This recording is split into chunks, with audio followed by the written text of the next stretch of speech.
Hi, my name's Will and welcome to the Distorted Transmission for today. Many of our younger viewers may be unaware that music did exist in Auckland way back in the 90s and even the 80s. And to prove that point, I've got a band in today called Ultimate. How are you guys? Good, thanks. Cheers. Very well, thank you. Could you introduce yourselves and the instruments you play? Kyle Ashley, and I play guitar, and My name is Luke Casey and I play drums. Very good. And who else is in the band? Michael Brennan, or Pantieras, on bass guitar, Sean O'Neill on vocals, and sitting in for our original guitarist Stuart, we have the very talented Bryce Patton from Downfall of Humanity. It's a little unusual for me to be interviewing a band from about 30 years ago, so I thought I might ask you, why is this occurring? I'd like to know why it's occurring. Okay, Kyle would like to know. Okay, I can answer that question. So Michael, our bass player, who I have worked with on and off for the last 10 or 15 years, and I've known him since high school, he was returning from Croatia. And he had been living in Croatia for the last 2 years, and he said, he had told us that there had been a lot of chatter about some of the Ultimate releases that we did in 1990.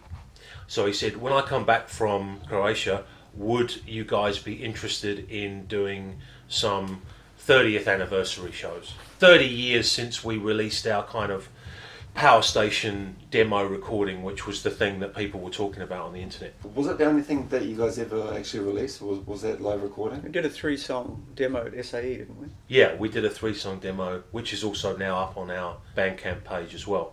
Cool. And so we've been talking about potentially in the future re-releasing the Power Station recordings that we did on vinyl. The only difficulty that we have there is the fact that when you record something live, it's in mono, and that can cause issues when you try and transfer it to vinyl. So we're kind of working through that at the moment. But yeah, so really it was his suggestion, would you be interested in doing some 30th anniversary shows? I was into it, Kyle was into it, Sean was into it. Stu, unfortunately, who was also, a very sort of important member of the band, he's a tropical fish expert.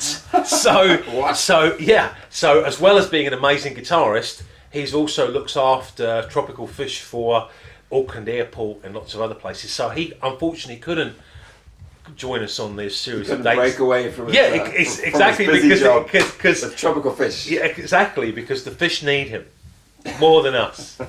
So we called him Bryce Patton from. I think that was a symptom of the Auckland Airport being a place where they were like, at the drop of a hat, we need you in here doing all this work. Yeah, so he couldn't be commit away. to the dates. And I understand what that's like with my job, but I'd taken time off to learn new software, so I'm like, this couldn't have come at a more perfect time. Yeah.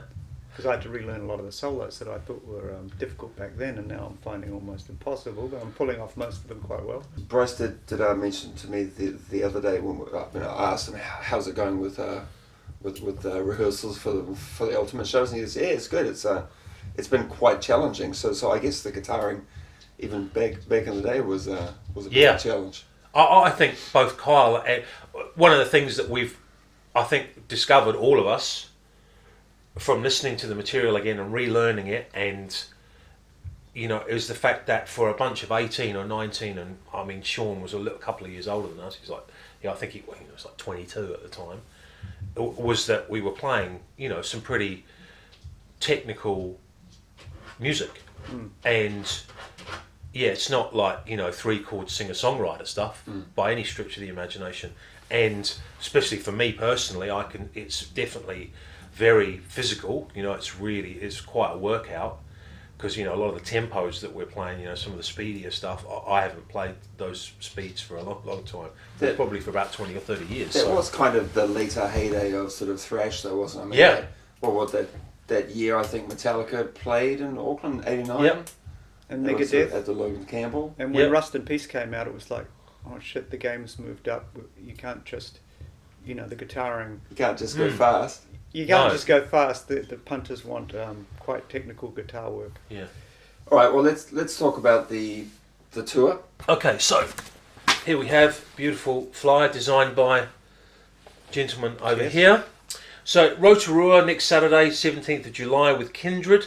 Kindred have just supported Devilskin at the Mount Arena in Mount Maunganui. So they're coming off the back of that, which is great. Hamilton the following Friday on the 23rd of July at Biddy Mulligan's, and then Auckland on the 24th of July with Primacy, another great band from Auckland. So yeah, those 3 shows at the moment, and you can get tickets from Under the Radar. Do you think the band might sort of reform in some sort of part-time sense? Yeah, Kyle can answer that one, I guess. Well, I think the proximity of the cities in this part of the country mean that it's doable within a few hours. So, and if it's enjoyable and people are still liking it, it's like, why not? And a lot of the metal I'm listening to isn't far removed from it. So it's kind of emerged again that this genre is kind of established as a wow, that stuff was actually better than I remember it when you go back and listen to it. So hopefully other people think the same way. Back in the day, like Ultimate was a legitimate thrash band. You guys were the real deal, if you like. Like people would go to your shows, and they wouldn't be like so many New Zealand gig goers who would sit at the back, sort of fold their arms and go, right, these guys think they're all that, but everybody felt that Ultimate was a legitimate band, and Yeah. the energy was there, and people were jumping around and getting well into it. Well, when you think about it, for the size of the country at that time, and like Carl said before, there was no internet. The quality of bands here, was actually outstanding. Like if I think about... Speak for yourself. Some of the bands I was in were terrible. Yeah, right, but I'm thinking about like some of the bands we played with, like Phobia, and the individual musicianship and the songwriting and stuff was really good. I've got new material that I've written. Kyle's got hundreds of riffs that he's sort of catalogued. Sean's really into it. He's singing better than ever. Mike's been playing in Croatia for the last 2 years, and he did the Tracy G tour with me around New Zealand. That was 5 years ago. So do you mean to say that you may even be able to write Ultimate style? Yeah, well, I've got, well, and I'm sure Kyle has. I've got songs that I've written for other projects that would slot perfectly in as an Ultimate song. Because I definitely think there's life in the beast. Yeah, life in it yet. Yeah. Thanks very much for coming in today, and I'll do my best at editing this mess into something coherent. Okay. Okay. Cheers, mate. Say goodbye. Thank you. Goodbye. Bye.